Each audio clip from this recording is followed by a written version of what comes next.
Welcome to Easy Learning Z Mathematics. The future is bright. In this video, I'm going to revise with you the paper that the grade 9 internal for 2023 wrote. This is integrated science. So in this video, I'm going to provide you with the correct answers that the grade 9 internal were expected to write. So watch this video up to the end.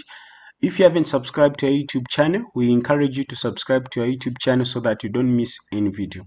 As soon as I finish dealing with science, I'm going to go into another subject. It might be computer, it might be social studies. So tell me the subject that you want me to look at in the comment section as you watch this one, so that I can also consider the other subjects that you want me to do for you.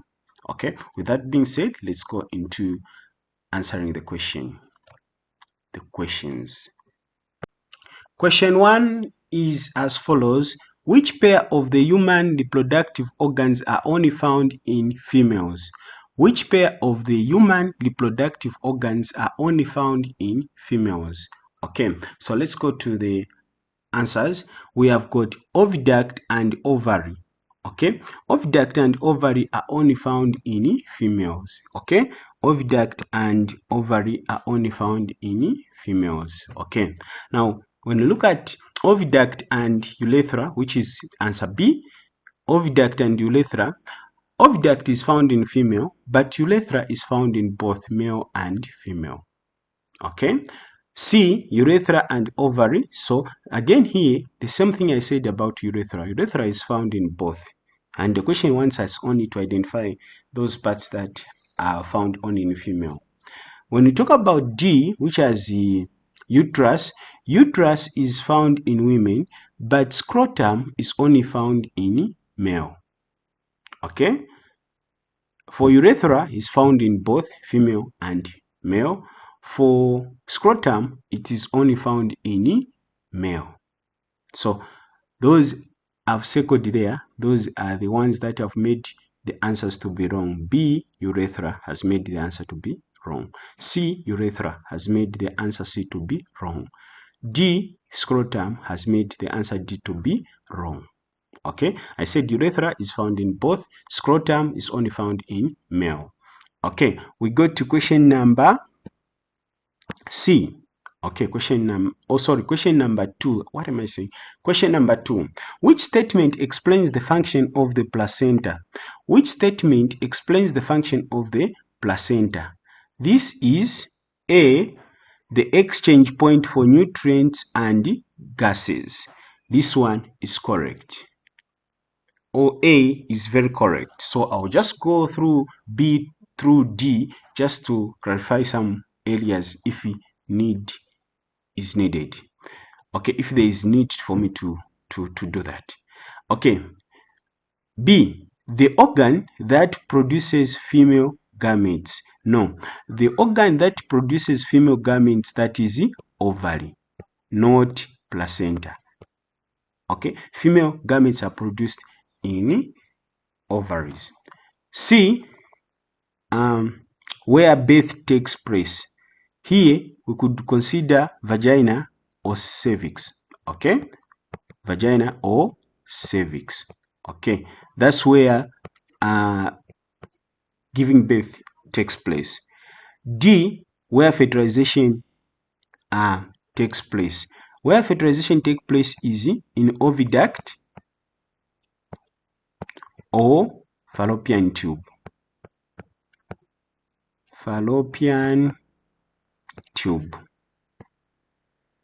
So if you write, if you understand these, then you agree with me that the correct answer is A. If you have got questions, please don't hesitate to ask in the comment section. I'll be glad to respond to your questions. Otherwise, the correct answer on number 2 is A, which is the exchange point for nutrients and gases. Nutrients and gases. Question 3 was as follows. Which of the following is not a source of water pollution? Which of the following is not a source of water pollution? A, adding chlorine to the water. So when you add chlorine to the water, you are trying to purify the water. Okay, the water might be dirty, then you want to make it clean or safe to use. So A is not a source of water pollution. Okay, let's check B. Chemicals from factory, that is a source of water pollution. Chemicals from farmland, that is the source of water pollution. D, untreated sewage, that is a source of water pollution. So the correct answer is A. In a plant cell, that is question 4 now. In a plant cell, the part which is selective permeable to materials is called. In a plant cell, the part which is selectively permeable to materials is called A, cell membrane. Cell membrane is the one which is selective permeable. Okay, then B, cell. Cell is fully permeable. It allows anything to pass through it into the cell. Okay, C, chloroplast.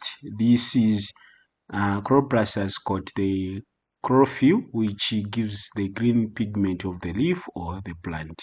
Nucleus. D, that is the part of the cell that controls the activities of the cell. Okay, so the correct answer is A for question 4.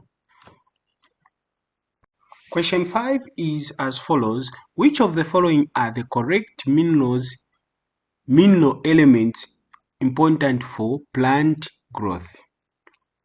Which of the following are the correct mineral elements important for plant growth? A, phosphorus and air. Okay, so A, phosphorus is a mineral, but air has made this answer to be wrong. Okay. B, phosphorus and nitrogen.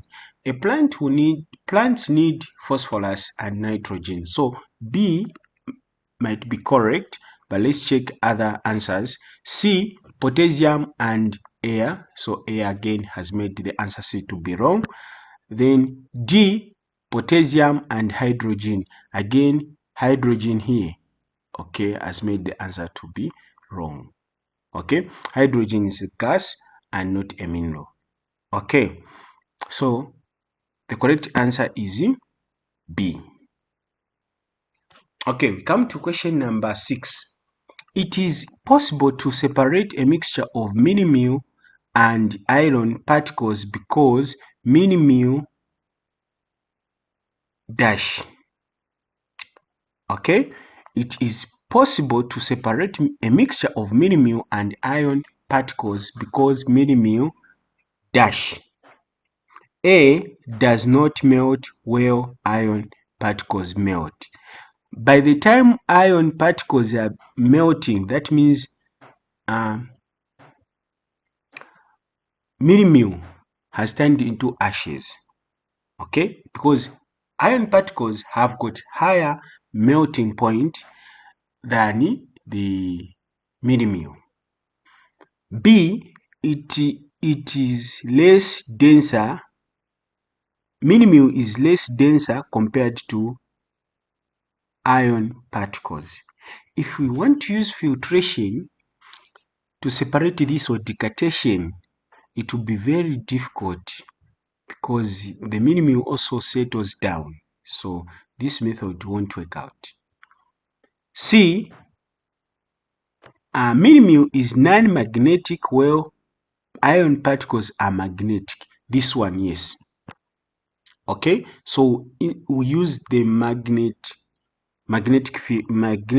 method. We get, so if there are some iron particles in the mini-mu, we just get magnet and we pass it through, we spread the mini-mu which has got iron, and then iron particles will be getting attached to the magnet. Then the mini-mu will remain alone on the tray or on the plate you are using.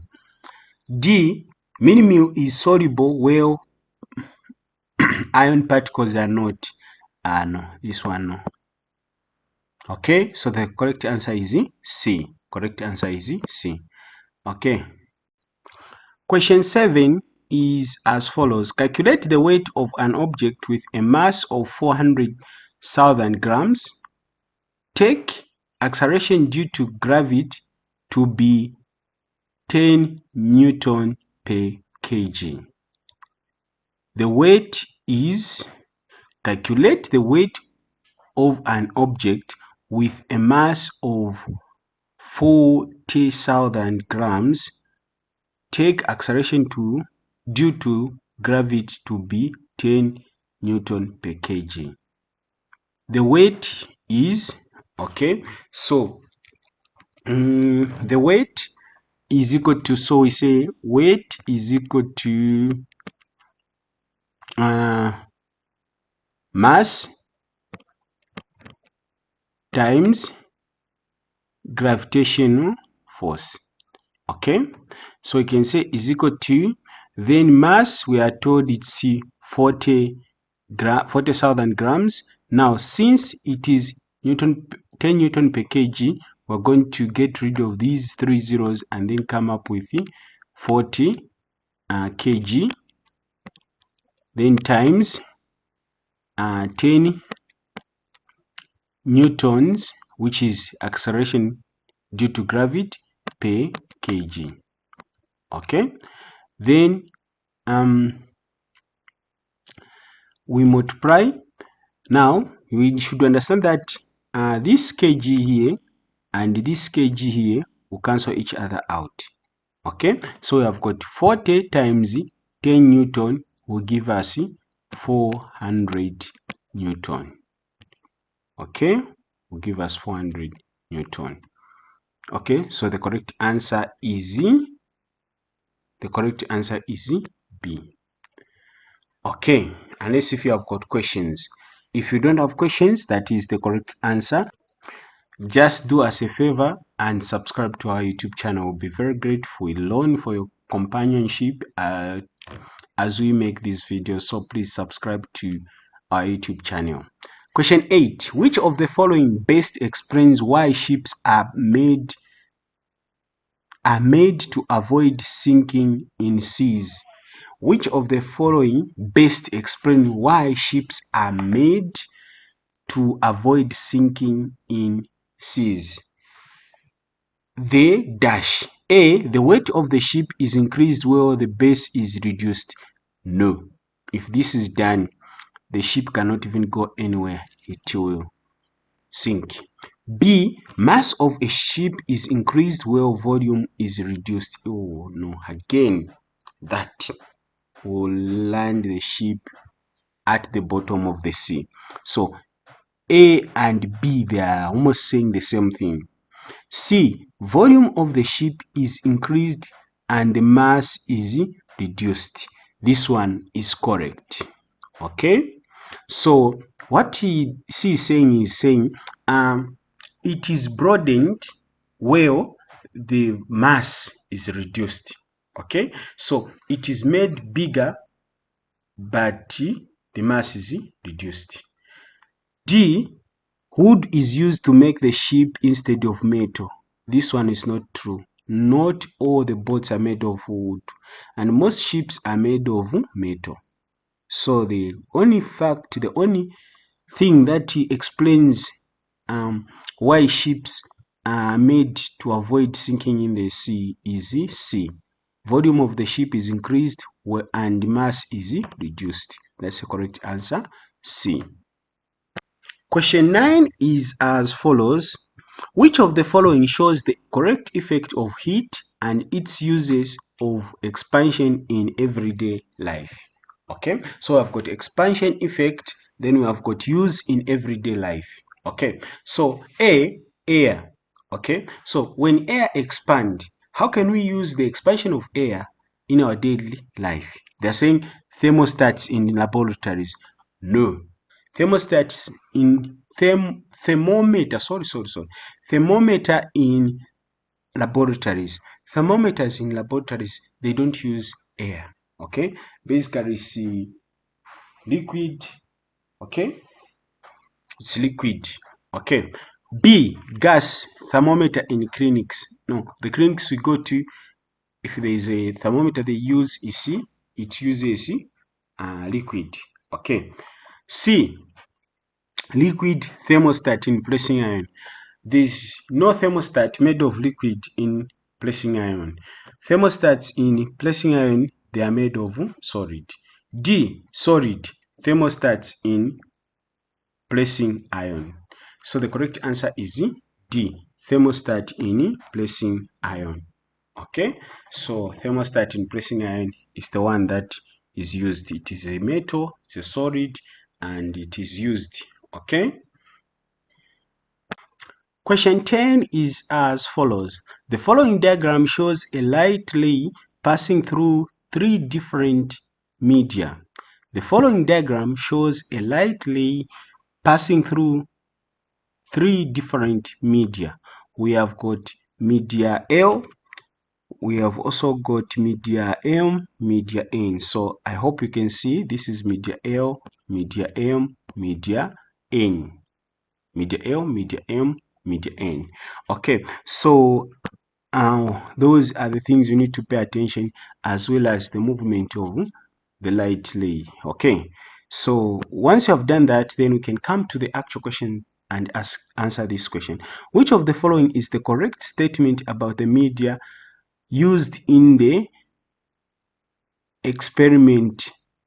Media dash. So which of the following is the correct statement about the media used in the experiment? Media dash. Okay, so A, media L is denser than media M. Okay, so what you need to look at media L. So we look at the movement of the light ray from media M. When it comes from media M, then it comes through media L, then it reaches media M, it bends like this. Okay, so that movement, we need to pay attention to that. Okay, so instead of the light going just straight, it has bent. Okay, what does that mean? Okay, so they are saying media L is denser than M. Okay, then is that true? No. Media L is denser than N.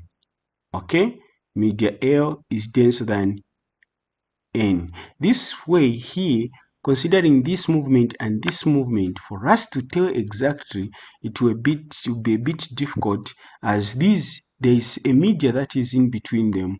So the response of light is the light movement is responding from this media to this media. Okay, so that one is not also correct. B is not correct.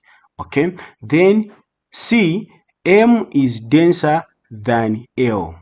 M is denser than L. Okay, so we are saying this media is denser than this media. Okay, that one is true.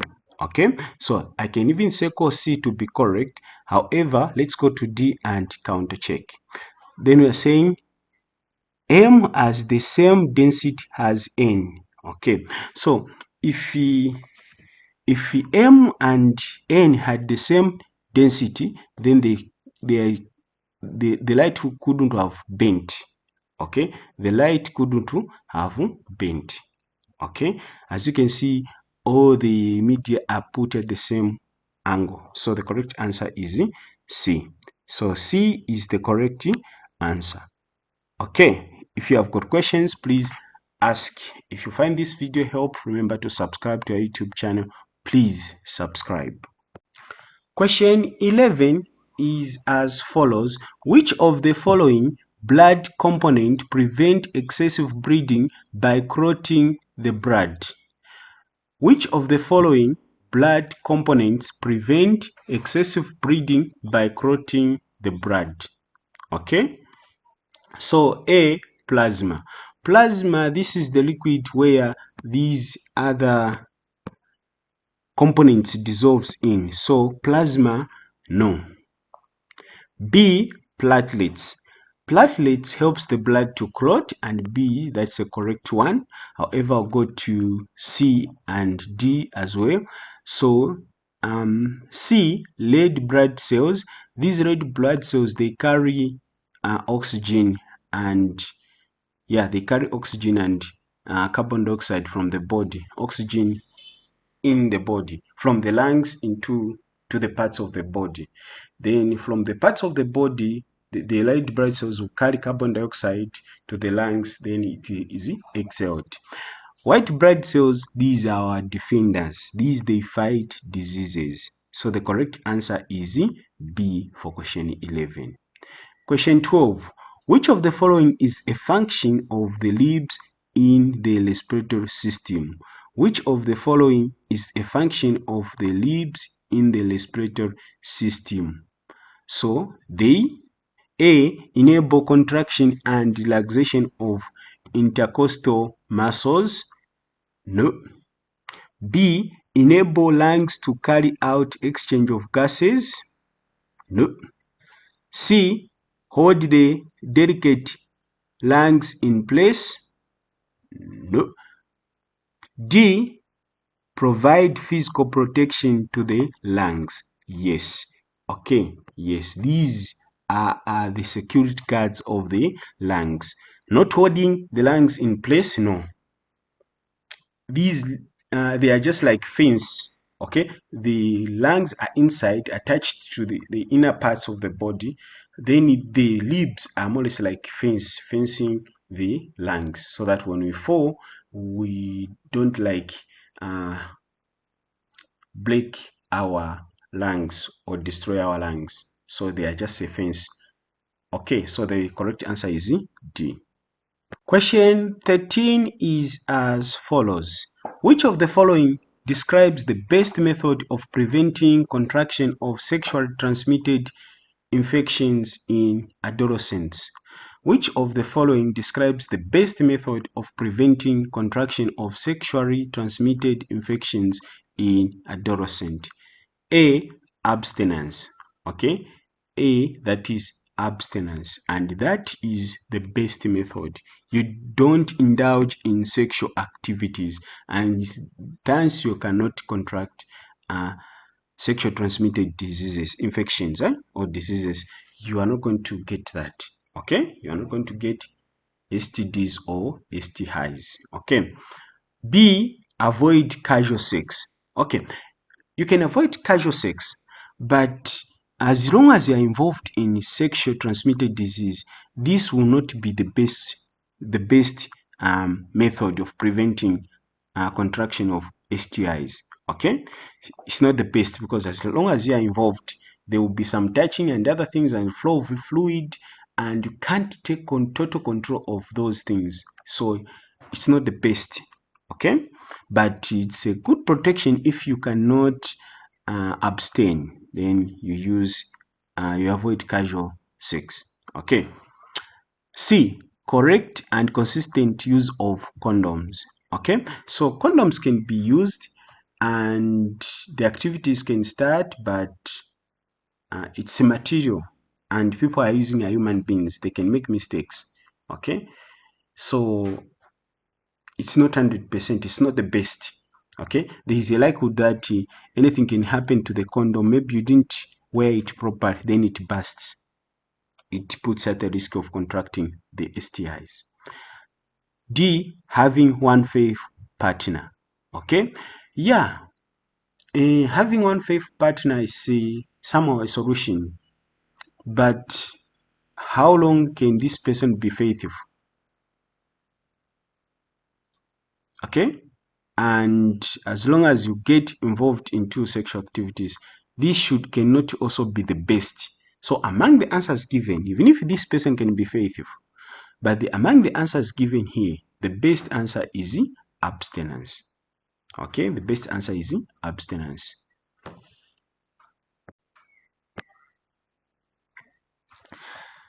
Question 14 is as follows. The following diagram shows the carbon cycle. The following diagram shows the carbon cycle. So we have got carbon dioxide, okay, and then we have got sun. Okay, let me be pointing these areas I'm talking about. We have carbon dioxide here, Then we have got the sun here. Now let's focus on, we have got also clouds here. Okay, we can see the word clouds, and we have these arrows that are going there, and we have got R here, and we have got emission here, we have got factor here. Okay, we have got fossil and fossil fuel, and we have decaying organism here. Okay, so I hope you can see everything I've shaded there. Okay, now the actual question is, which letters in the diagram collectively indicate where the process of photosynthesis and respiration are taking place? Okay, so I didn't indicate where the Q is. It's here. I hope you can see Q, and you can see R. Then we have also S and SC here. Okay, we have got S here, and we have got P here, and we have got R here. These are the letters that are indicated. Okay, so the question is, which letters in the diagram correctly indicate where the process of photosynthesis and respiration are taking place? So let's start with the photosynthesis, and we start with the answer A. Okay, so when you look at A, we have got P. Okay, so what is happening on P here?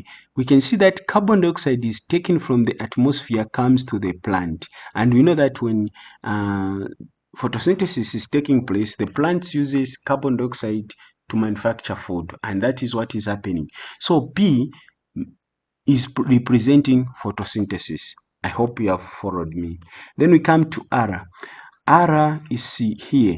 Okay, we can see that from this tree, the carbon dioxide is given into the atmosphere. Okay, so this means that also R is respiration. Look at carbon dioxide being given in the atmosphere, and we all know that at night the plants respire, isn't it? At night also the plants respire. Okay, so this one is also respiration, so R is respiration. So I can say the correct answer is A so far. Okay, we can go to B and check out why B is not correct, as well as C and D. Okay, so B, we have got P, which is photosynthesis. That is correct. Then respiration, we have got S. Okay, S here, we can see that carbon dioxide is going inside this, so this should be decaying. Okay, something is has gotten rotten or is rotting, then it's reducing carbon dioxide into, it's reducing carbon into the soil. Okay, so that one, no. C, Q, no. For photosynthesis, Q, this is the decaying and this is fossil. No, that's not correct. Then P is not also correct. P is photosynthesis. Q again on D, we said no. So R on respiration is correct. So Q on D has made the answer to be wrong.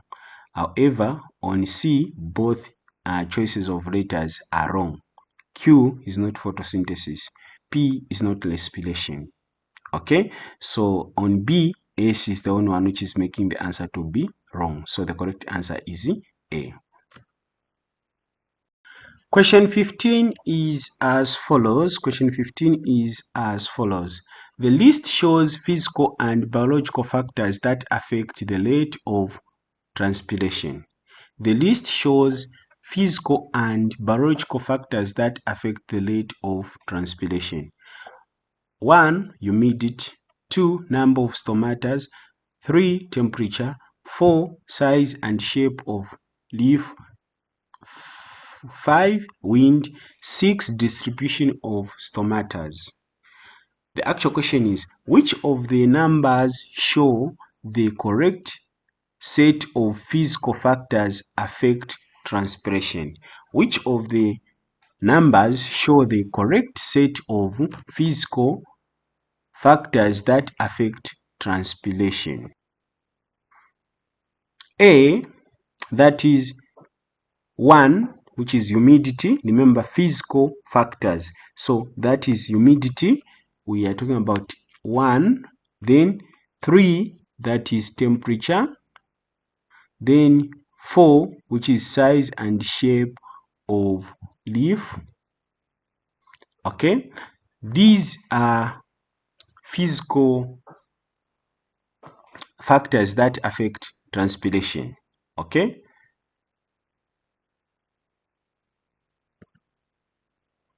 so correct answer is A. Okay, the correct answer is A. Question 16 was as follows. A block of 160 Newton is laying on a floor on each side of 4 by 8 meters or 4 meters by 8 meters. What pressure does it exert on the floor? A block of 160 Newton is laying on a floor on each side of 4 meters by 8 meters. What pressure does it exert on the floor? Okay, so what we need to do is we need to find pressure. That's what we want to find. So first of all, let's come up with a formula for pressure. So formula for pressure is P is equal to force. Okay, pressure is equal to force over area. Okay, then which will be equal to, so what is the force? So we are given the force is here. It can be weight or force. That is force, that is 160 Newton over area. So 4 times 8 will give us 32, then it will be 32 meters squared. Okay, which will be equal to, then once we have done this, the next thing we're going to do is we're going to divide 160 Newton divided by 32 meters squared. Okay, so we know that 30 can go into 160 5 times, remainder 10, and we know that 2 can go in 10 5 times without a remainder. So our answer is going to be 5. Okay, 5 Newton per meter squared, and that will be our answer. So 32 will go 5 times in 160. So now, since that is the answer we found, we can come to the options that are given and check which one is the correct answer. So we have got 0.2 Newton per meter squared. That's not the answer we got. Then we have got 5.0 Newton meters squared. That's the answer we got, which is 5. 32.0 Newton per meter squared, no. D, 128 Newton per meter squared. That is not the answer we got. So the correct answer is B. Question 17 was as follows. The diagram shows stages at hydroelectric power station. The diagram shows stages at hydroelectric power station. Okay, so we need to pay attention on the diagram, and we try to observe the details of the diagram. Okay, like we need to know the reservoir is here, the water gate is here, and this is 1, then here it's 2, and there is a weight dam there, then there is power supply. Okay, then there are turbine here, turbine it's here. Okay, turbine driving generator. Then we have got 3 here and we have got 4 there. Okay, so now we answer the actual question, which is what form of energy is found at 1, 2, 3, 4? Okay, so here at 1, it is in the reservoir, so the water is not moving. So here at 1, the form of energy is potential energy. No movement is there, so it's just potential movement. It is in the reservoir. 2, now the water is moving, so kinetic is correct. Okay, and this one is correct. Okay, then now it reaches the sorry, the turbine, that will be mechanical. Okay, it starts rotating, the rotation, that is mechanical energy, and then that mechanical energy converts to electrical energy, which is 4. Okay, so the correct answer is D. Okay, unless if you have got questions. If there are no questions, those are the correct answers. Okay, so those are the correct answers for each stage, and the overall correct answer is D. D is the correct answer. Okay. Question 18 is as follows. Which of the following is not a benefit of satellite communication? Which of the following is not a benefit of satellite communication? A. Flexibility in providing communication in a variety of ways. This is the benefit. This one, A, is a benefit. B. Operational costs are low and cheap to maintain. That one, no. Satellite communication is more expensive, so this one is not the benefit of satellite communication. So B might be the correct answer. Let's check C. C provides coverage over the whole global or world. That is the benefit. That is the benefit of satellite communication. It provides coverage all over the world. D, system is ideal for remote areas as no ground infrastructure may be needed. Okay, that one again is also the benefit of satellite communication. So the correct answer is B. Question 19 is as follows. Which of the following is an advantage of digital signal over analog signal? Which of the following is an advantage of digital signals over analog signals? The digital signals dash. A, can be amplified together with other sounds such as background noise. Okay. B, can be stored and processed by computers. Yes, that one is correct. Can be stored. Digital can be stored and processed by computers.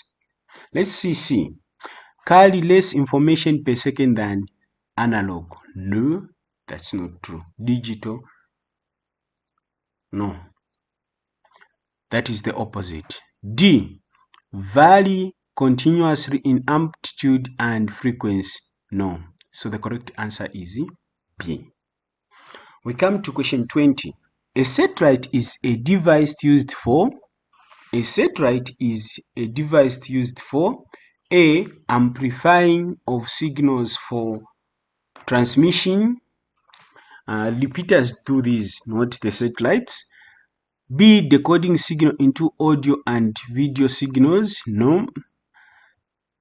C. Preventing signal failure or loss. No. D. Transmitting signal over a long distance. Yes. So D is the correct answer. Okay. If you have watched the videos up to this far, that means you are really enjoying our work. I encourage you to subscribe to our YouTube channel. Please, we really need your subscription. So please subscribe to our YouTube channel. We'll be grateful and we'll be encouraged to do more papers. Okay. Okay. So we come to section B, which has 60 marks. So the 20 questions there in section A, like we saw, carries 40 marks. And the instructions for this section is as follows. Write all the answers in the space provided in the answer booklet. So, like I usually say, you write your answers in the booklet. Okay. So, first question in this section is from the human body. And the question is as follows. The diagram shows the male reproductive system. Okay, this is male reproductive system, and we should also pay attention to the parts labeled, the labeled parts, even if they are labeled in with letters. Okay, then we go to the actual questions, which is identify the parts labeled I and K.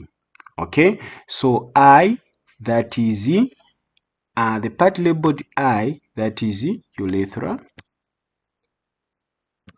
Okay, that is urethra. I hope we are able to see. Oh, let me rewrite this so that, okay, so that is urethra. Okay, urethra. Okay, then K, that is tests.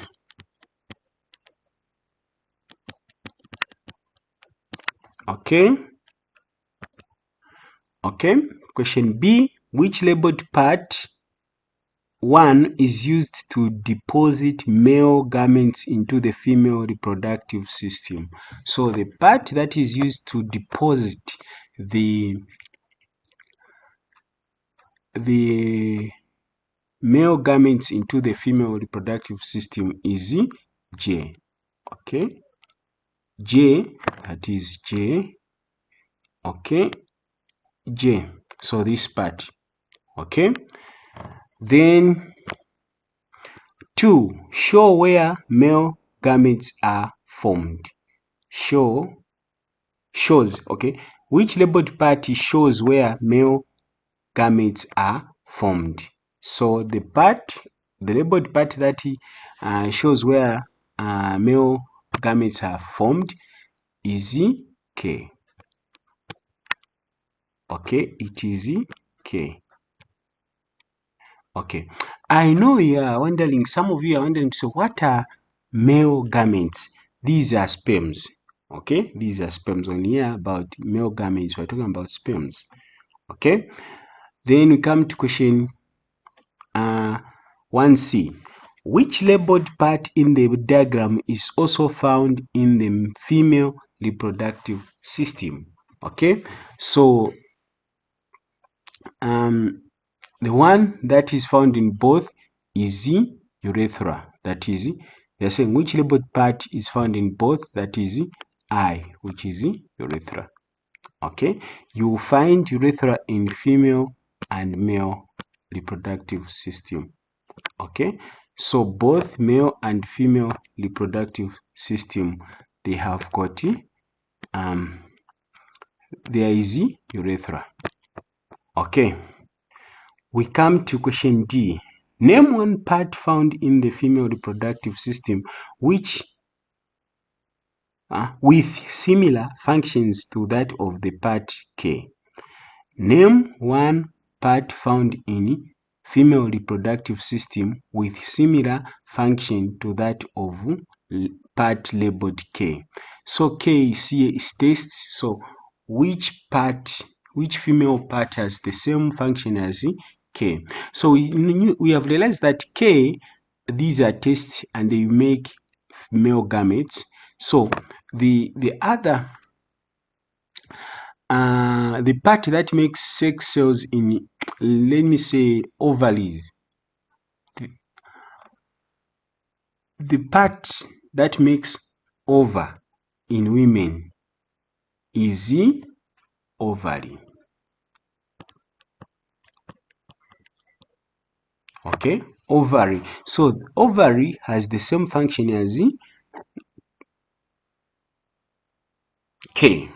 Okay, in male, the test makes sex cells or gametes, as well as in female, the ovary makes ova.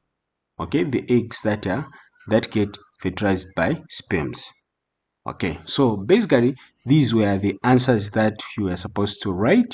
And in case you're wondering what is J, we are saying J is penis. That one is bladder.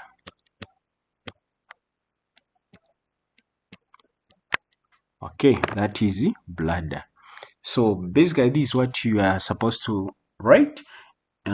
Please, I encourage you to subscribe to our YouTube channel so that you don't miss any video. Okay, we come to question 2, which is coming from the topic of health, and the question is as follows.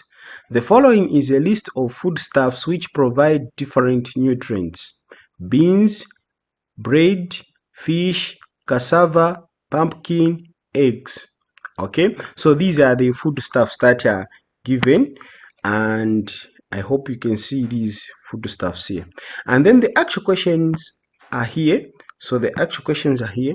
So we start with the first one, which is A, which is saying identify two.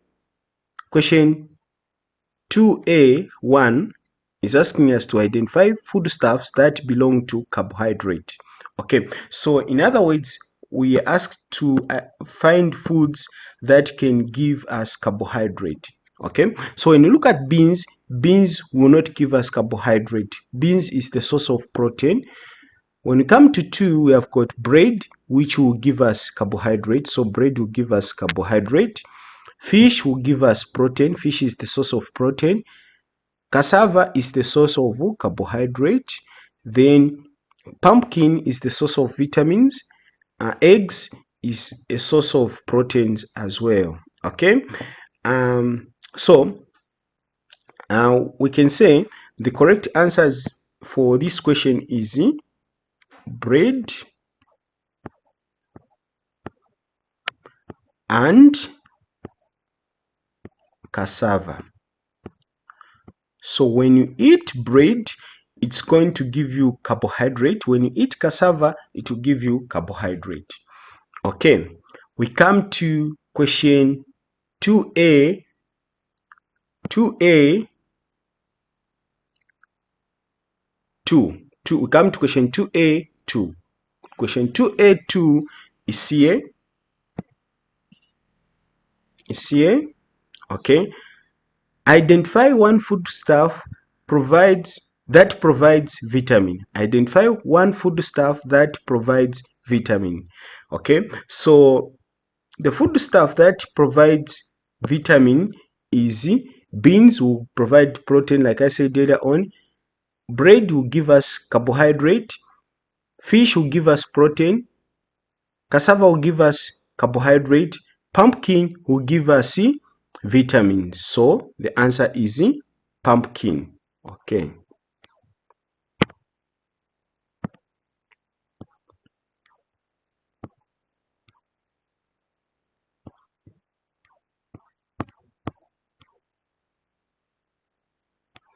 Okay, pumpkin. Okay. We come to question 2B. Question 2B, which is here. Which among the foodstuff has several food nutrients? Which among the foodstuffs has the several food nutrients? Okay, so among the foodstuffs given here on top, which one has got a lot of food nutrients? It's eggs. Okay, so I'm going to write the answer here, eggs. Okay, eggs are rich in different food nutrients. That's why you see even at the clinic, eggs are encouraged to give to the babies. When a baby is young and you're introducing the baby to porridge, more especially if you are introducing the baby to the porridge of meal, they'll encourage you to put eggs in porridge, and they encourage you to put the yolk so that it offers different food nutrients to the baby. Okay, then we come to question 2C. Question 2C. State the dietary needs of a pregnant woman. Okay, so when a woman is pregnant, the woman will need different nutrients. Now, these nutrients, they should be in larger amount. Okay, basically what is there is that the woman will need the same nutrients that we also need, people who are not pregnant, but the difference is that the woman will be taking those food nutrients in large quantity. Why? Because she will be sharing with the fetus or the baby in her womb. Okay, so the foodstuffs that the pregnant woman will need are foods that contains carbohydrate,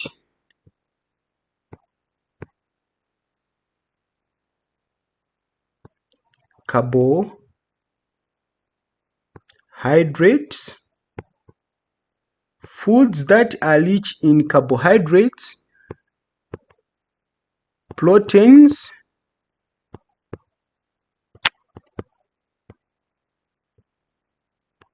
foods that are rich in proteins, minerals,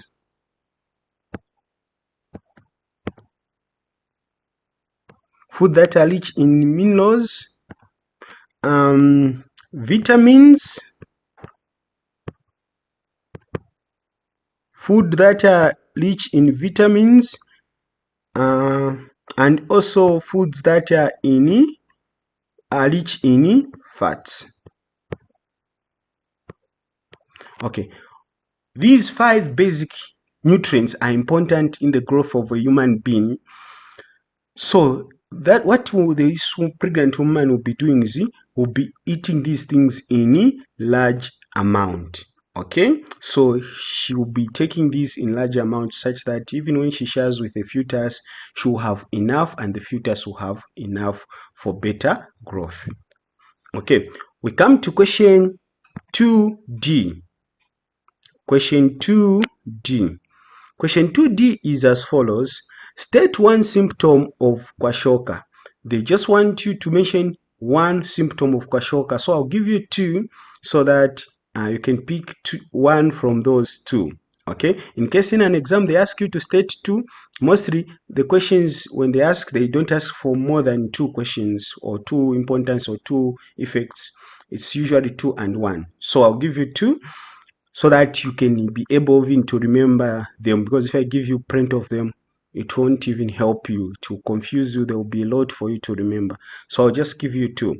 So state one symptom of kwashiorkor. 1, loss of hair. Okay, the child will have few hair or scattered hair in the head, and sometimes no hair at all. So 2, swollen stomach. The child will have a pot belly, not because the child is feeding well, but because of the disease of kwashiorkor. Okay, so basically these are the answers that examiners were expecting from you, from the grade 9s or from you students. So that's how you answer this question. So even from here, you just pick here. You just pick one of the answers, because they have allocated 1 mark to that question. So you just pick one. State one dietary needs of a pregnant woman. So you can just say carbohydrate or proteins, but you can also attach the word large amount. So you can even say large amount of, so you say large amount of carbohydrate, large amount of proteins, large amount of minerals. You can add that statement, then your answers will be correct. But the dietary needs of a pregnant woman, that is carbohydrate, proteins, minerals, vitamins, and fats. And these are basic things that we need as human beings. Okay. Question 3 is as follows, and it's coming from the topic of plants and animals. The question is, the following diagram shows growth response in a plant placed in light. Okay, so we need to do is, let's start the diagram. So we start the diagram and we pay attention to details such as here. We can concentrate on these details. Okay, and these. Okay, once we have paid attention to those details, then we can go ahead and answer the questions. Okay, so question 3A, which is identify the response demonstrated by the part labeled M. Okay, the response demonstrated by the part labeled M is, so the part labeled M is here, and you can see that this plant is growing towards light, it's growing towards light, so it is responding to light positively. So we can say that is we can say that is positive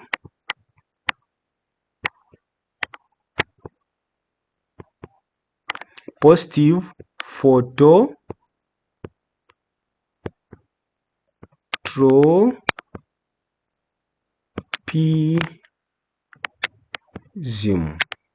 Positive phototropism. Okay, that is the response that the plant has demonstrated.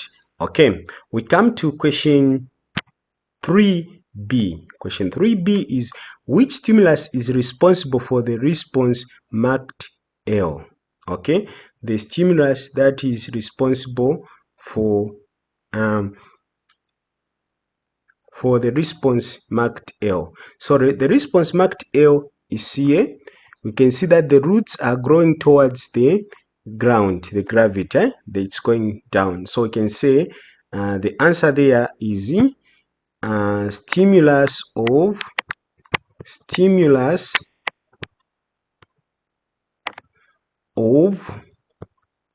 gravity is the one that is responsible. Stimulus of gravity is the one that is responsible for this response demonstrated by the roots.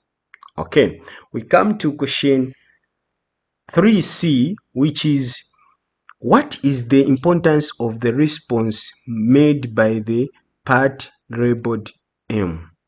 What is the importance of the response made by the part labeled M? So, the importance of this response made by the part labeled M is, okay, so because of space there, as you can see there is no enough space. I hope you are following me. So the answer for this one is, why is this stimulus important? Because the importance of this response is, it exposes the leaves to sunlight. It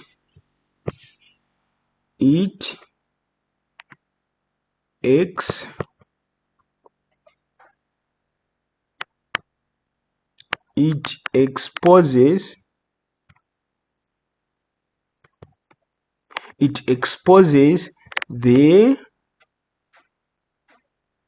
leaf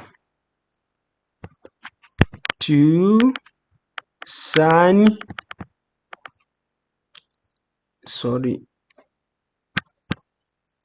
It exposes the leaf to sunny light. Okay, hence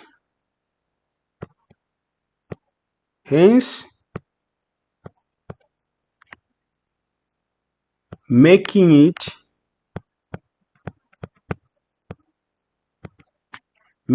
it possible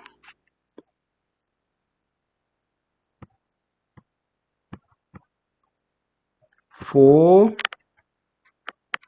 photosynthesis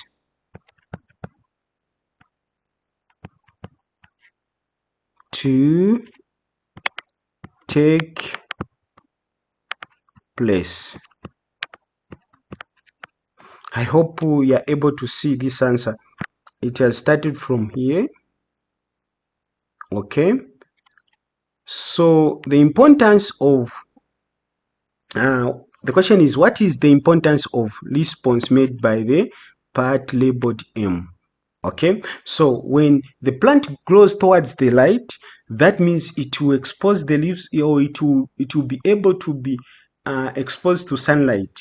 And then when the light is trapped by the leaves, then it will make it possible for the plant to make its own food through photosynthesis. So it makes it possible for photosynthesis to take place. Okay, we come to question 3D. Question 3D, which is here. State one other response to stimulus is State one other response to stimulus in plants apart from the ones demonstrated in the diagram. State one other response to stimulus in plants apart from the ones demonstrated in the diagrams. Okay, since they want they have asked you to give one, I'll give you two. So let me say question 3D. So I'm going to write 3D here. Okay, I'm going to write my 3D here, and the answers are one, it's thermotropism.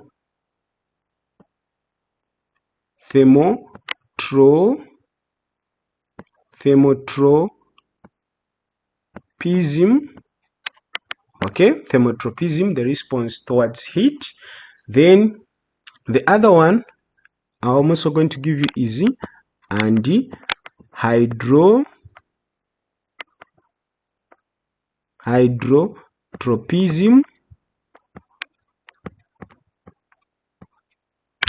Hydrotropism, the response towards water. Okay, thermo, that is towards heat, hydro towards water. So here we can say thermotropism, that is the response towards heat, hydropism, the response towards water. Okay, or it can be against water or towards water. It can be against heat or towards heat. So these are the other stimulus in plants that apart from the ones demonstrated. Okay, they can be many. There is also chemotropism, but I'll just give you two so that you between these two you can memorize them. You can remember these stimulus. Okay, we come to question 3E. Question 3E here is saying explain two diverse effects of excessive use of inorganic fertilizer. Explain two diverse effects of excessive use of inorganic fertilizer. Okay, so what they want us to write is the two negative effects of using inorganic fertilizer. The two negative effects of using inorganic fertilizer. So I'm going to write 3D here. Sorry, let me use a different 3E. Sorry, not 3D. 3E here. Then the first point I'm going to give is a microorganisms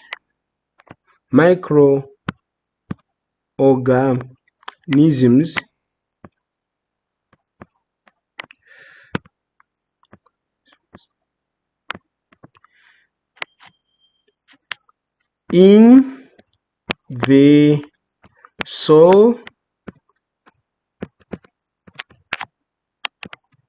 are killed.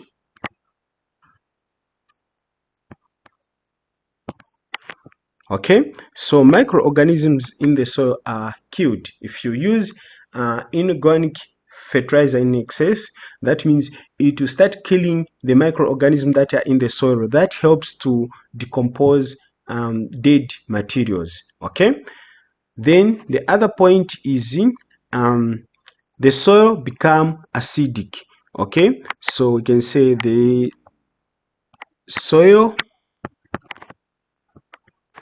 becomes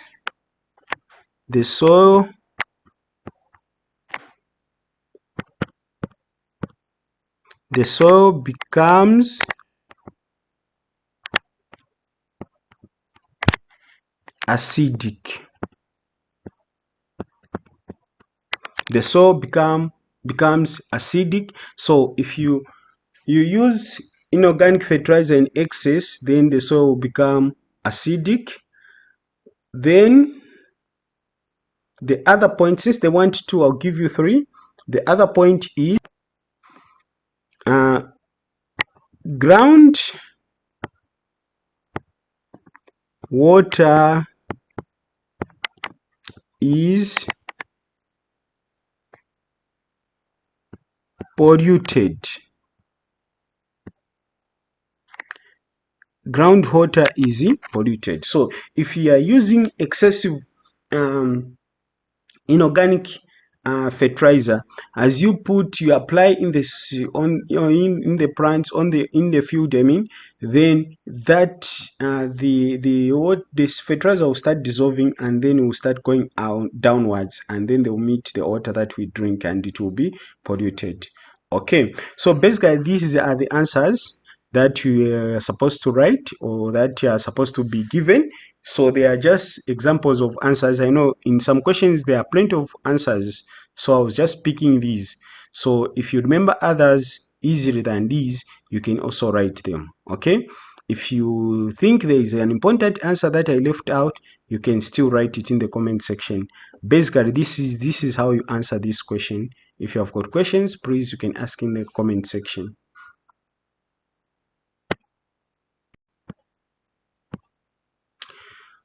Question 4 is coming from the topic of materials and energy, and the question is as follows. Question 4a is as follows. Define an atom. Define an atom. So you can say an atom is a basic unit of matter.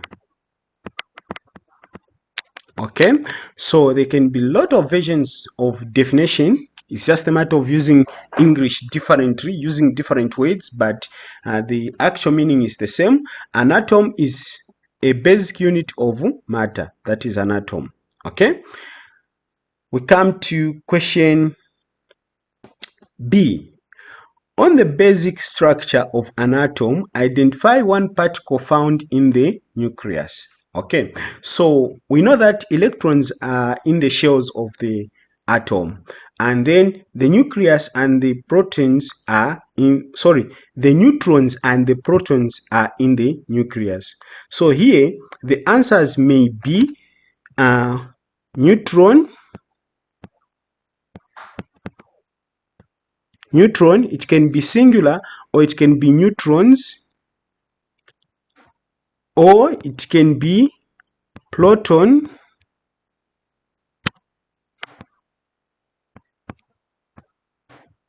or protons. Okay, both between these two answers, when you write neutrons, you'll be marked. When you write protons, you'll be marked. When you write neutron, you'll be marked. When you write proton, you'll be marked. Okay, so what needs to come out? It's either you say neutron, this word comes out, or this word comes out, even if it's in singular or in plural. Okay, we come to question C. Okay, let's come to question C. Question C is here. Okay, question C is as follows. In terms of matter, in terms of matter, what does the term element mean? In terms of matter, what does the term element mean? Okay, the term element symbolize something that is pure, made of one type of atom. Okay, so let me write here. I'm going to write here. I'll say C. Okay, let me change the actual color. Okay, I'll say C. The answer for C is element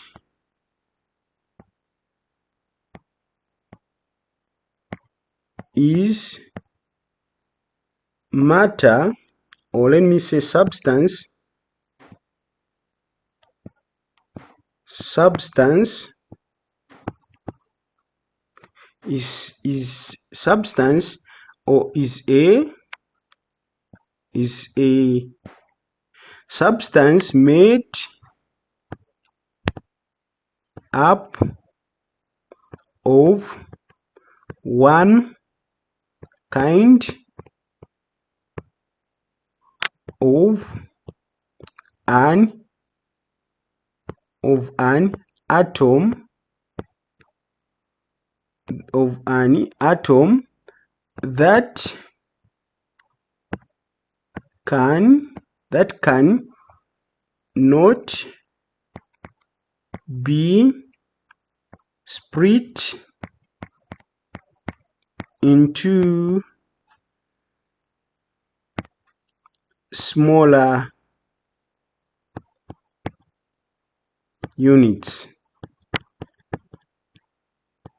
Okay, that is an element. An element is a substance made up of one kind of an atom that cannot be split into smaller units. Okay, so this means that element is a pure substance.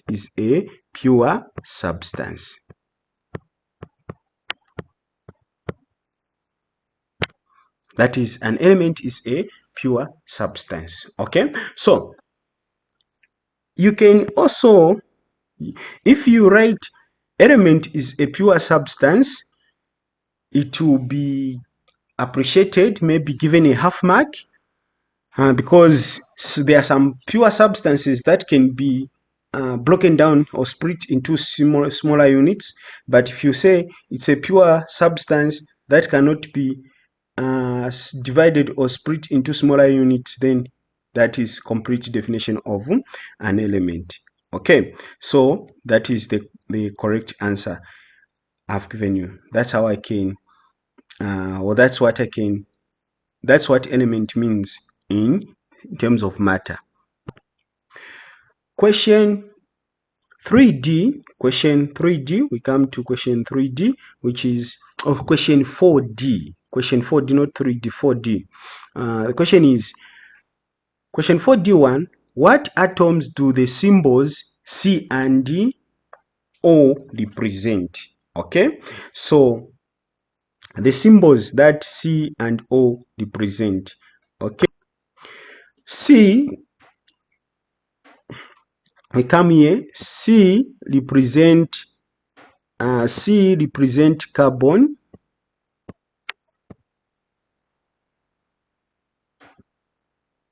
C represent carbon. Then O represent oxygen.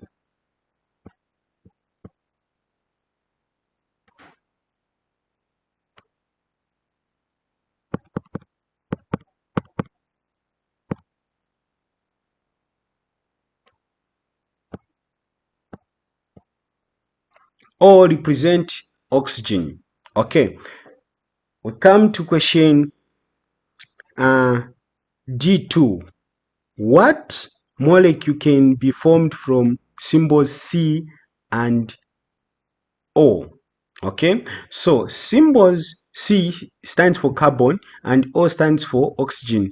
So these two can form a molecule called carbon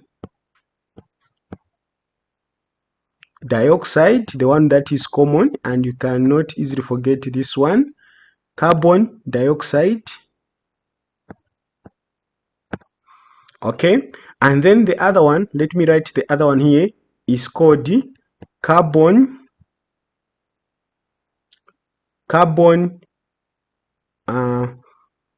because of space, let me just remove this. I write it somewhere here. I say carbon monoxide. Okay, so these two elements or atoms can form either carbon monoxide or carbon dioxide. Okay, so these are the two things that can be formed from carbon and oxygen. Okay, we go. Okay, question 5, which is also coming from materials and energy, was as follows. The following diagram shows a substance in three different states. The following diagram show a substance in three different states. Okay, so question 5a is as follows. Question 5a is as follows. So here is question 5a. In what state is the substance at T2? Okay, what state is the substance at T2? Okay, so the substance at 2 is in the state of, that is liquid. Okay. Okay, that is liquid. Okay, I hope it's clear. Let me write. So that is in liquid state. So we say liquid.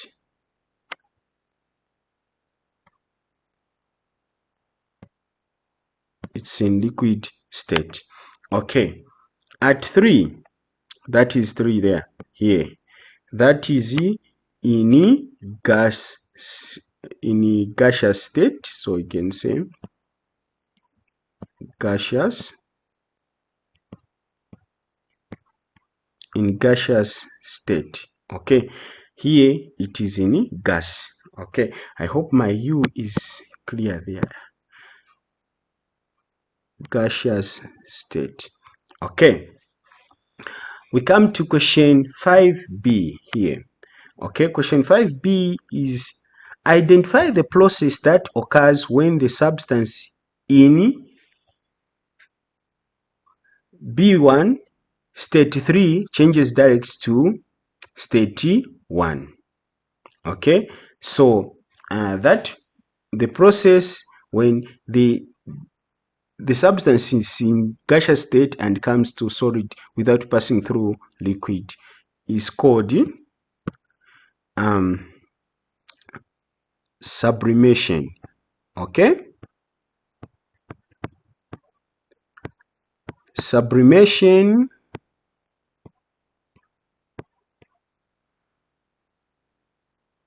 Now it looks like as if it's not sublimation, as if it's subtron. Okay, it's sublimation.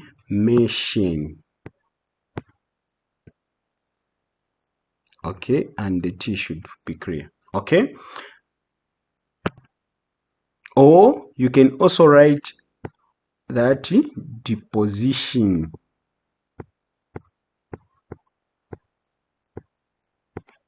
Any of the two answers is correct. Any of the two answers is correct, whatever you write. If someone else write this one and you write this one, you are all going to be marked correct. Okay, now we come to question B2. State 1, if identify the process that occurs when the substance in state 1 changes to state 2. Okay, so it moves from here to here. Okay, so what do we call this change? So when a substance changes from solid into liquid, that means it changes from solid into liquid. That means that is melting. That is the correct answer here. Melting. Okay, melting is the correct answer. When a solid melts, it changes into liquid. Okay, we come to question 5c, which is what term is given to the temperature at which C1 state 1 changes to state 2. Okay, that is melting point. Okay, the temperature at which a substance changes from solid to liquid is called melting point.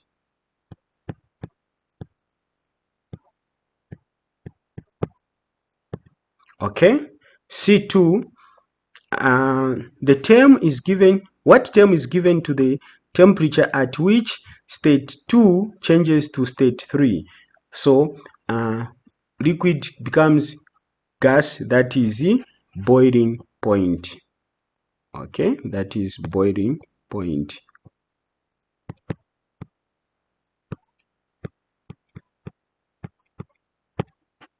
That is the boiling point. Okay, that is the boiling point. Okay, so those are the answers for this question. If you have got questions, please don't hesitate to ask in the comment section. And if you haven't yet subscribed to our YouTube channel, please, we encourage you to subscribe to our YouTube channel, because Easy Learning Z Mathematics is dedicated to revise with you and every student that is interested in doing well in an exam. So please make sure you subscribe. We post videos every day at 19 hours sharp. We post a video each day. So please stick around and learn with us. Question 6, which is coming from the topic of human body. And the question is as follows. The diagram shows a section through a human heart. Okay, that's the heart. Okay, then you can study it. Check the letters that represent the parts of the heart. Then afterwards, you come to the actual questions, which is question 6a here. Identify the parts labeled U and P. Okay, so we start with U, which is here. What is that part called? That is the right ventricle. Okay, that is the right ventricle. Okay, this is C. Okay, that is right ventricle. Okay, then P, that is, it is here, and it is the aorta.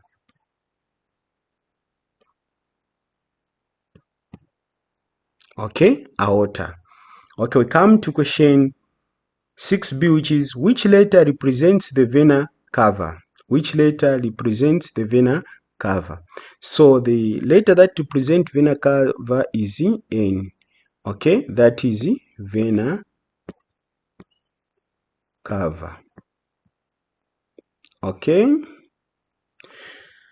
then we come to question 3. So here we can also even write here vena cava. Which letter represents vena cava? We can say N. Okay, then question C, what is the function of the valve labeled R? Okay, so R is here. So what is the function of the valves here? So the function of the valves here, there is, so I'm going to write C. Let me just write C here and then give the answer. So the function of the valve is to avoid or prevent, to avoid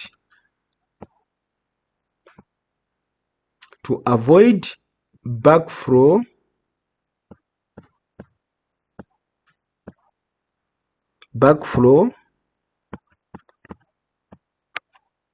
of blood.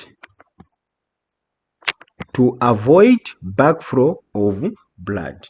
This means that when the heart pumps the blood to all parts of the body, the valves will be there to close to make sure that there is no blood that is coming back into the heart. Okay, so that is the correct answer for that question. We go to question D.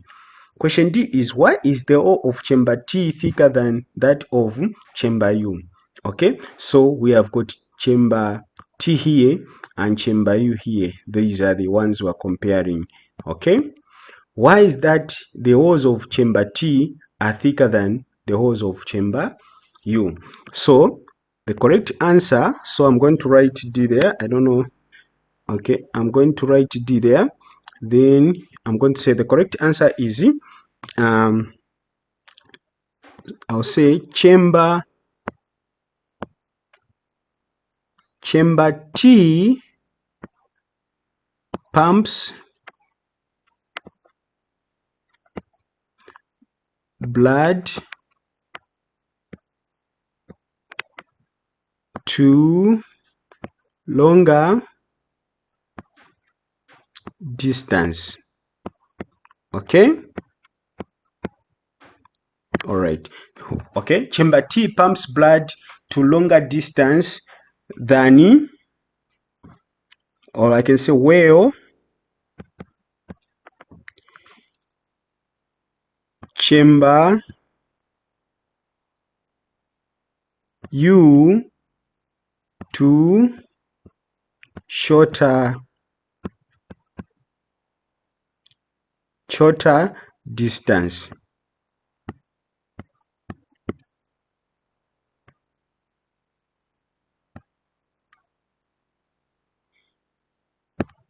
Okay, so what it means here is that chamber T will be pumping blood to the whole parts of the body, while chamber U will be pumping blood to the lungs to go and collect oxygen. Okay, so for the blood to reach the toes, the head, the heart should pump this blood at higher pressure. Okay, that's when it will reach all the parts of the body. So that's why because of that function, it has even thicker hose. Okay, we come to question 6e. Describe the difference in composition of the blood found in chamber U and T. Okay, difference in composition. Okay, this is what I was nearly talking about in question 6D. Okay, so the difference is that let me use a different color here for question for answer D. Okay, so this is not D. What am I saying? Question E. Okay, so describe the difference in composition of the blood found in chamber U and T. Okay, so the difference is that the blood in chamber, let me say blood in chamber U has lot of carbon dioxide, has a lot of carbon dioxide. Okay, that is the blood in chamber U has a lot of carbon dioxide. Well,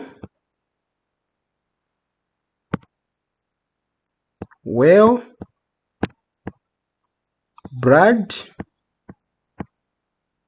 in chamber T has a lot of oxygen. Okay, you can also say that the blood in chamber U has a lot of waste product compared to blood in chamber T. Okay, but mainly the difference is it's in gas, because the blood from chamber U is going to the lungs. Okay, so that it leaves carbon dioxide in the lungs so that we can exhale it, and then carry oxygen which we have inhaled, so that the oxygen can go to the all parts of the body. Okay, so basically that is the difference that you can come up with. If you have got questions, please don't hesitate to ask in the comment section, and remember to subscribe to our YouTube channel. We will be grateful if we see your subscription on our channel.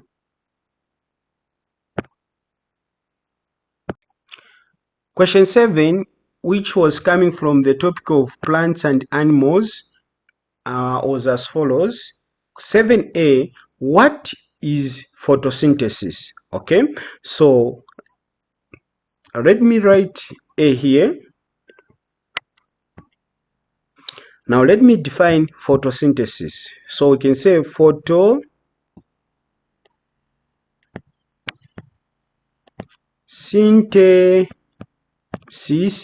is a process by which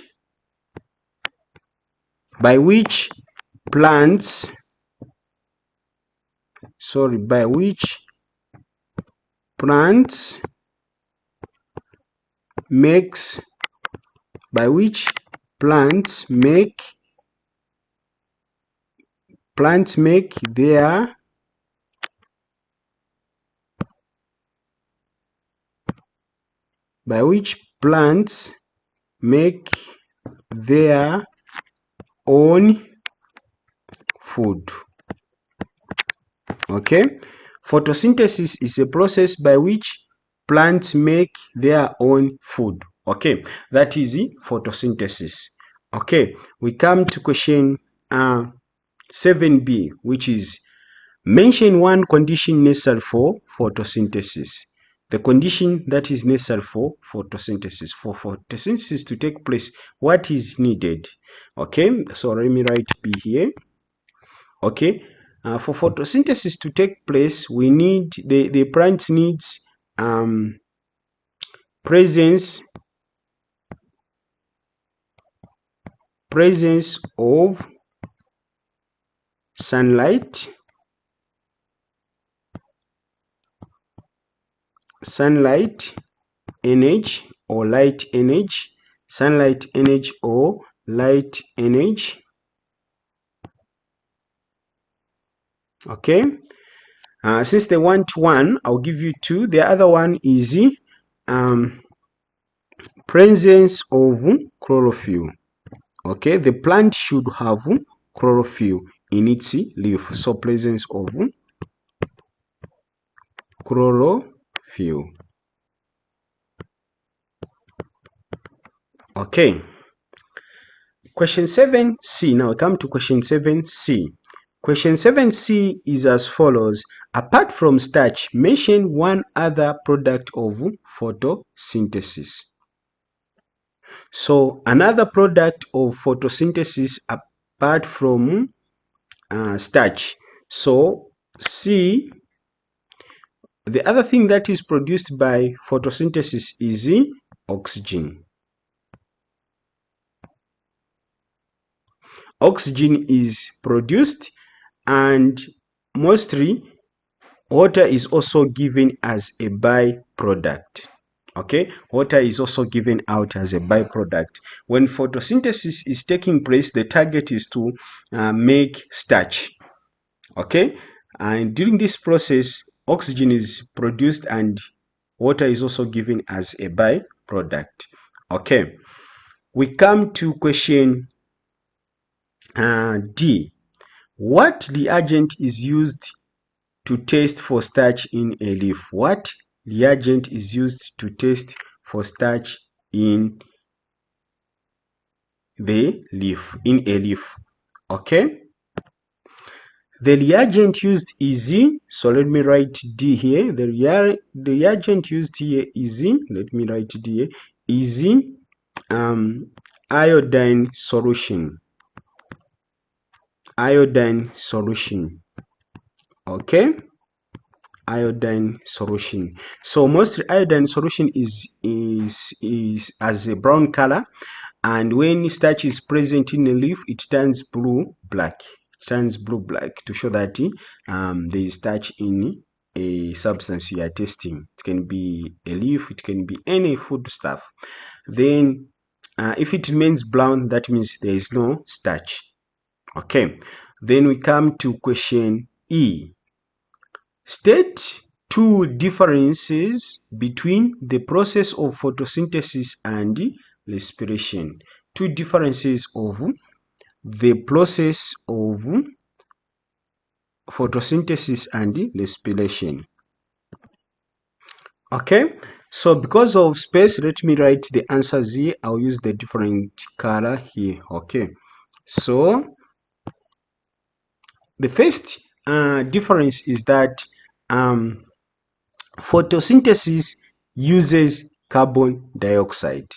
Okay, photosynthesis uses carbon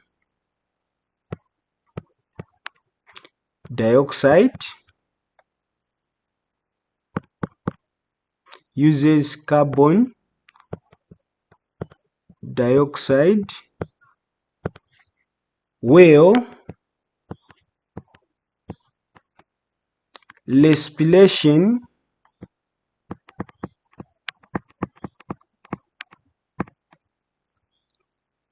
uses oxygen.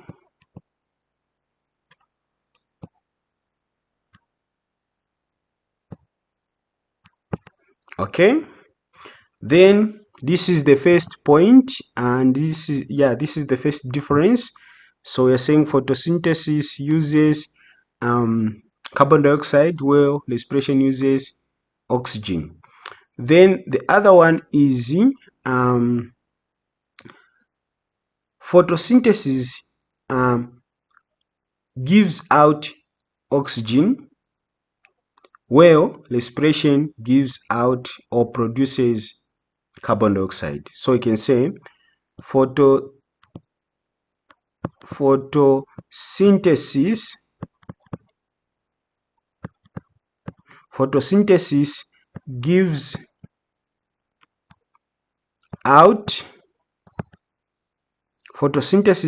out oxygen, while respiration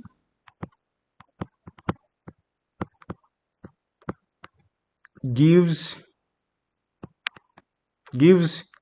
out carbon dioxide.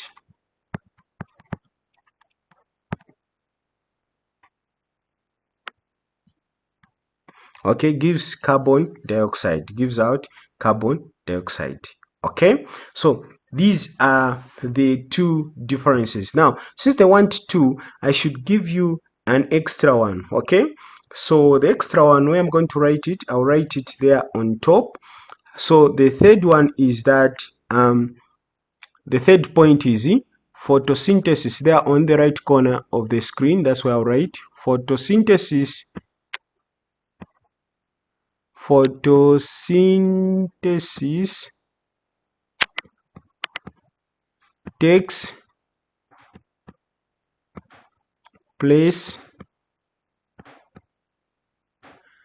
takes place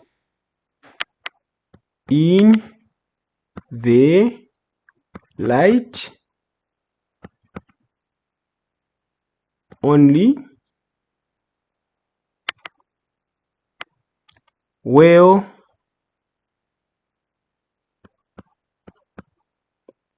respiration, I don't know, it's not even, the what I'm writing is not even seen clearly. So let me do something here. I remove this because it's skipping.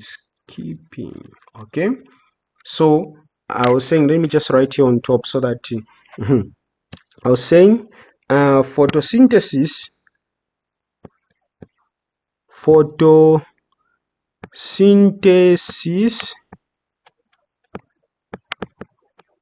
takes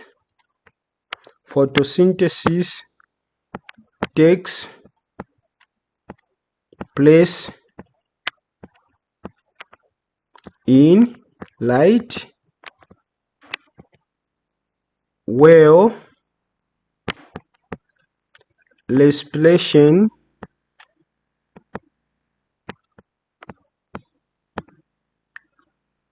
takes place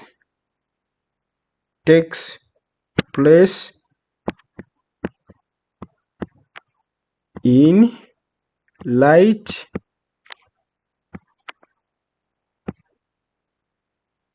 takes place in, let me say, takes place in both light and darkness. So whether there is right, there is no right, the expression will take place. Okay, so these are the three differences. So you can pick two which you can memorize. So I've given you three since they asked for two. So in case you remember two and you forget one, I'll give you an extra one. I've given you an extra one that you can also try to remember. Okay, so those are the differences. Okay, please subscribe to our YouTube channel so that we may be happy, we can achieve one soul to our channel. We'll be grateful if you subscribe to our YouTube channel. Please, we're down on our knees saying subscribe to our YouTube channel. Question 8, which is coming from the topics of materials and energy. The diagram shows an experiment on chemical reactions. So we start the diagram, we take note of these parts, these areas, okay? Now once we have studied the diagram, the next thing we need to do is now we answer the actual questions. Okay, so we start with question A. I'm going to write A here, okay? Question A is, what is chemical reaction? Okay, so chemical reaction Chemical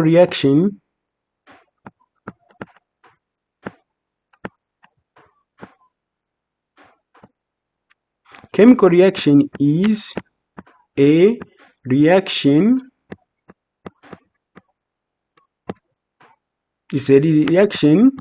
where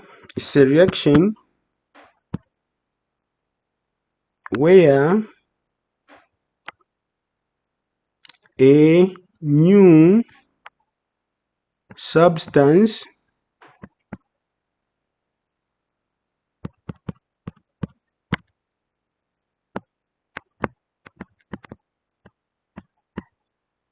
formed is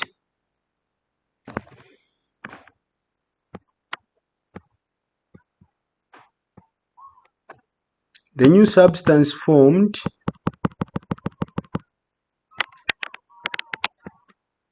is chemically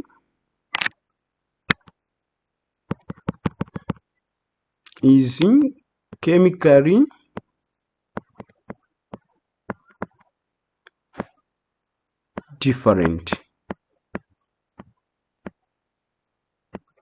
So when a substance go through chemical reaction, it will be turned into a substance that is totally different from it. Okay, that is, now it has gone through chemical reaction. So a chemical reaction, this is a reaction where a new substance formed is chemically different. Okay, we come to question B. Okay, question B is as follows. Write the word equation of the chemical reaction on an experiment shown in the diagram. Okay, so we know that the air is coming in and then there is copper and heat is introduced. Okay, so when air is going in and there is heat, there is burning taking place, we know that oxygen supports burning. Okay, so in the air there is oxygen gas. Okay, so what will happen is this. The equation will be like this. Okay, so when the oxygen is supporting burning, it will start reacting with the copper. So the equation will be oxygen plus copper will give us copper oxide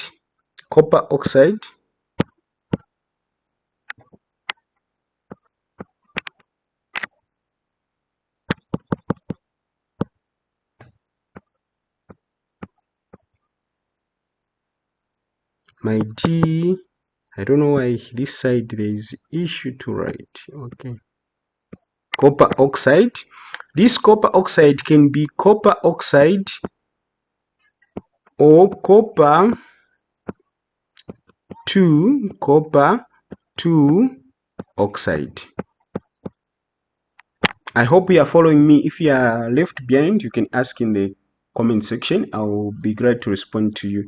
Okay, so when oxygen reacts with copper, it's going to form copper oxide. Okay, or copper 2 oxide. It's either it will form copper oxide or copper 2 oxide. Okay, we come to question 3, which is question C of 8, which is C1. What type of chemical reaction is taking place in the experiment? So the type of chemical reaction taking place in the experiment is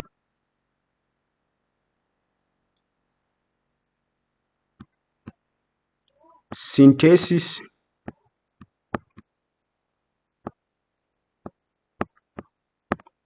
or oxidation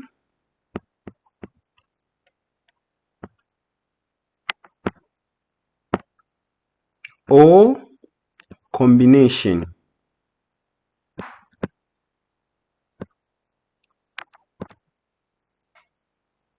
Okay, combination, and there it's here, it's I here.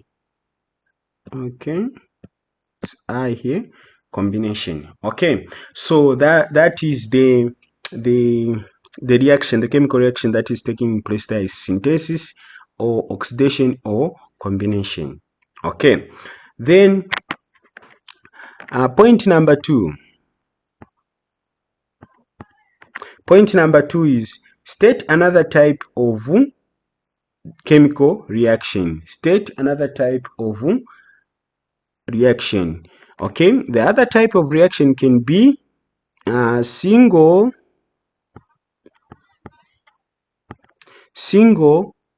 displacement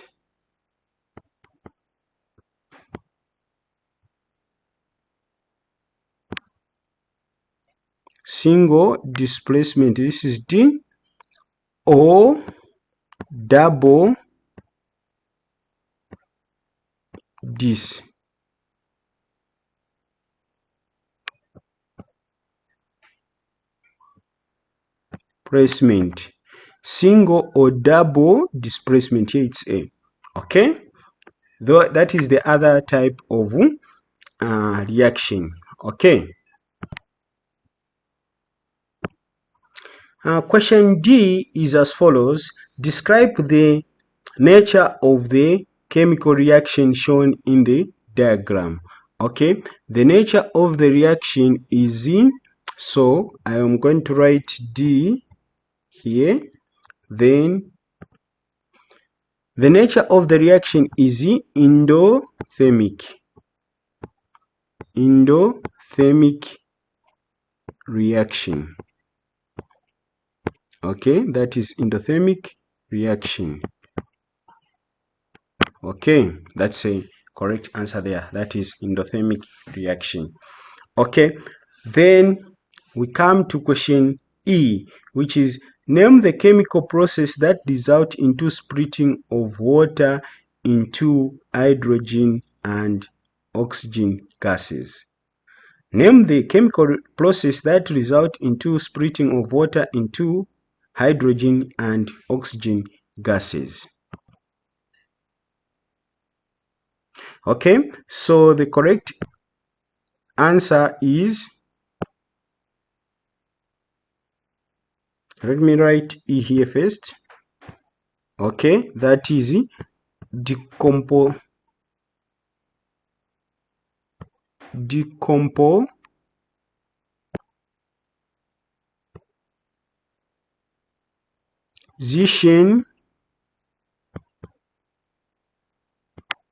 decomposition of water. Okay, then you can also say electrolysis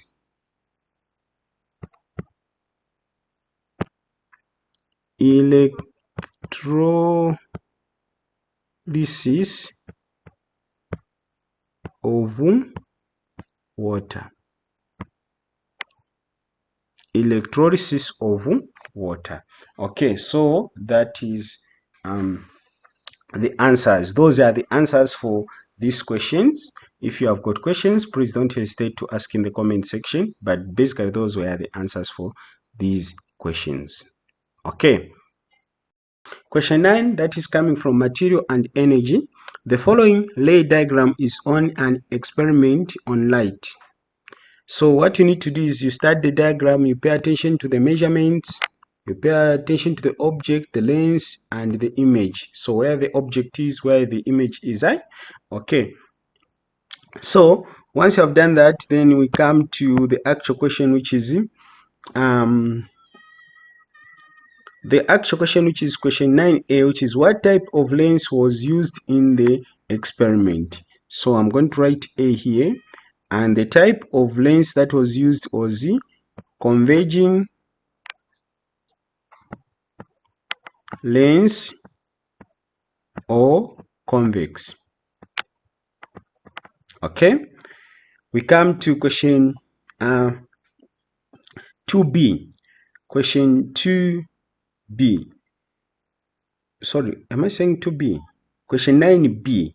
Okay, question 9b is as follows. Which letter or letters show the location of the focal point?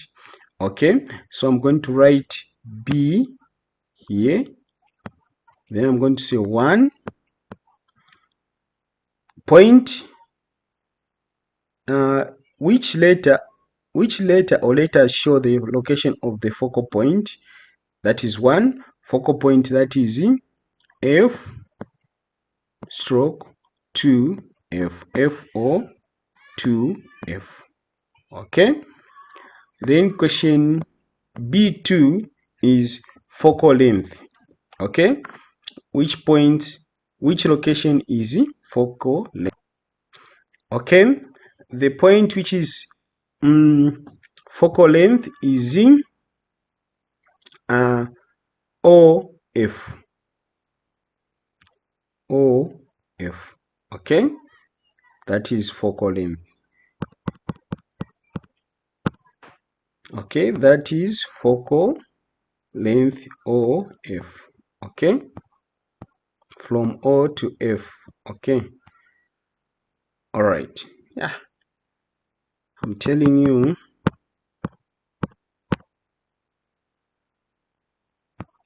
I don't know. Okay, then there again where it's B, I'll bring F2 here, F2F here.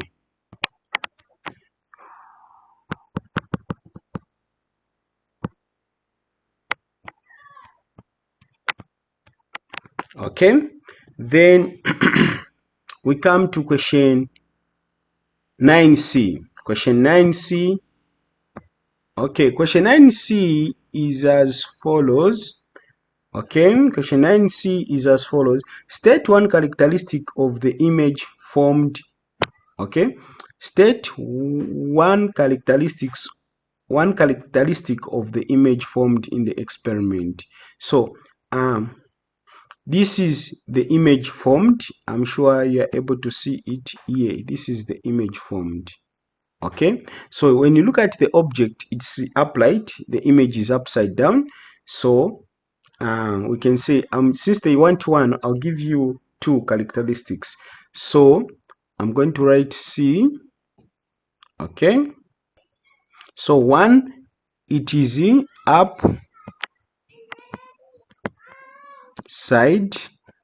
down. So the image is upside down. The second point is so this is the first point. The second one I'll give you is real. The object is the image is real. Okay, the image is real. Okay, so the characteristics are many. However, I'm just going to give you two. One, it's upside down. Two, it's real. Okay, it's a real image. Okay, we come to question D. Explain one use of the lens used in this experiment. Explain one use of lens used in this experiment. The lens used in so that is D. So I'm going to write D. D. The lens used in the experiment is used to make spectacles. Okay, spectacles for people with short sight. They can buy spectacles to amplify their sight so that they can see clearly. So it's used in making spectacles. Also, it is also used in magnifying glass. Okay,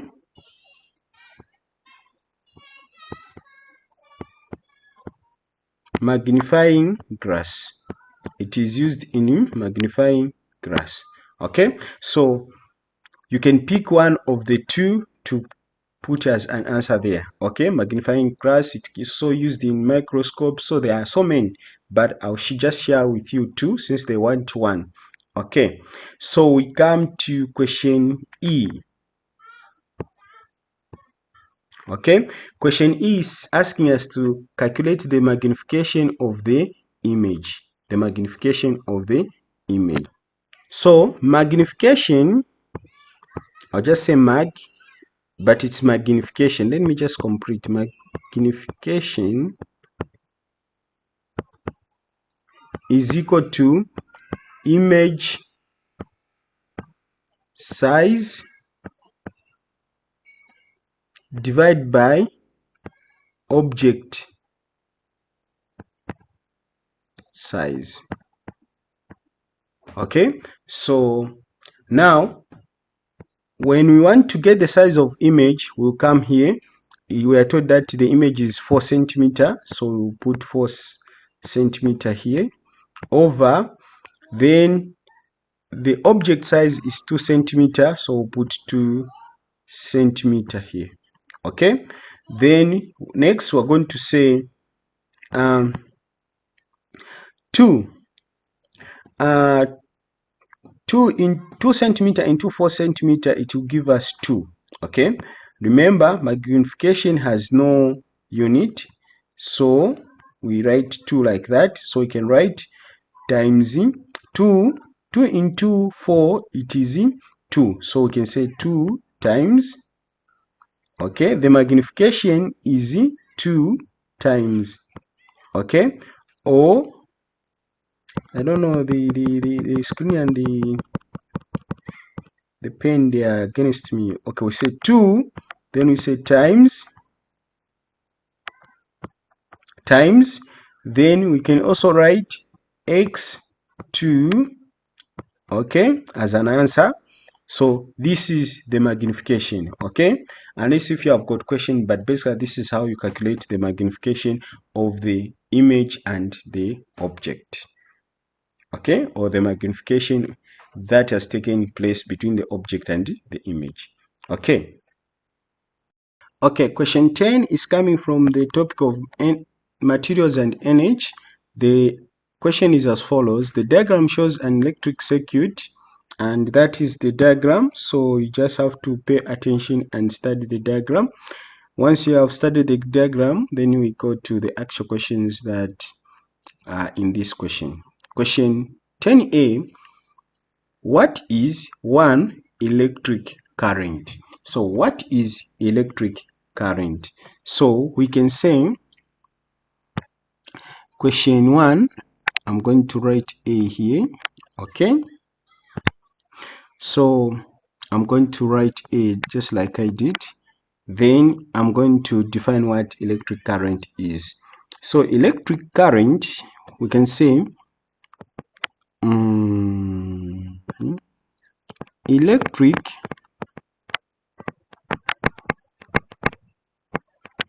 current is electric current is the flow of electric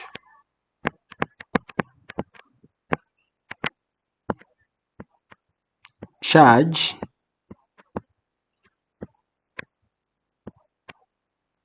in a circuit. Okay, you can also say it's the flow of electrons in a circuit. Okay, so that is electric current. Okay, we come to question A2. Question A2, we want to define what is voltage. So want to define what is voltage. So voltage, we can say voltage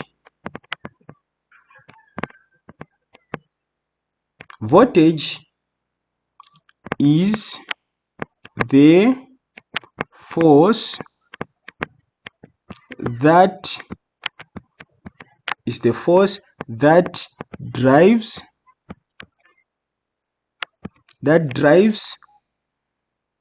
an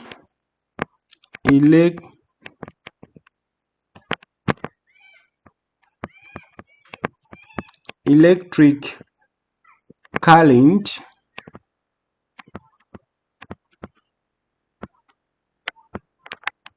between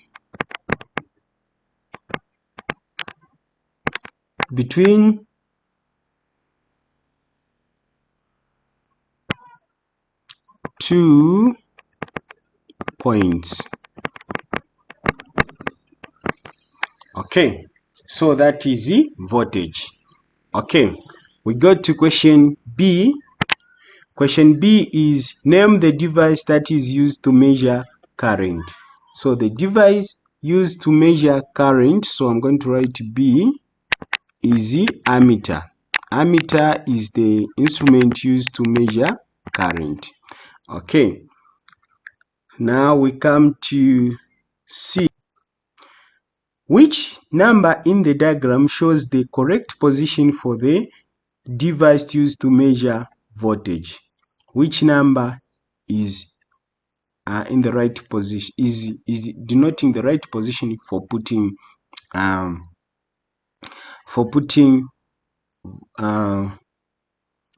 instrument that will measure voltage? And the correct answer, so we say C. Correct answer is position 1. That's the correct answer, position 1. Okay, we come to question D, which is calculate the resistance of the right bulb when the switch is closed. Okay, so the resistance of that. So to calculate, so I'm going to write D. To calculate resistance, we use the formula which is R, resistance is equal to voltage over current. Okay, so current, so how much is the voltage? Okay, so we can see that the voltage is here. We have 6 volts, so we're going to say 6 volts over, then how much is current? You can see the bulb was here, it's 3 amps. Okay, which is equal to, then we divide 3 into 6, it will go 2 times, and that will be 2 ohms. Okay, it will be 2 ohms. Okay, so that is the correct answer, 2 ohms, and that's how you calculate the resistance. Okay, so now we come to question E. So question E is as follows. Apart from lighting, state one other use of electricity in local environment. Okay, so one,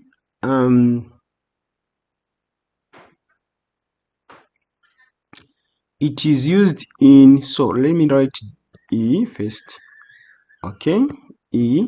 1, in water pumps. When people are pumping water, they will use electricity so that the pump can work properly.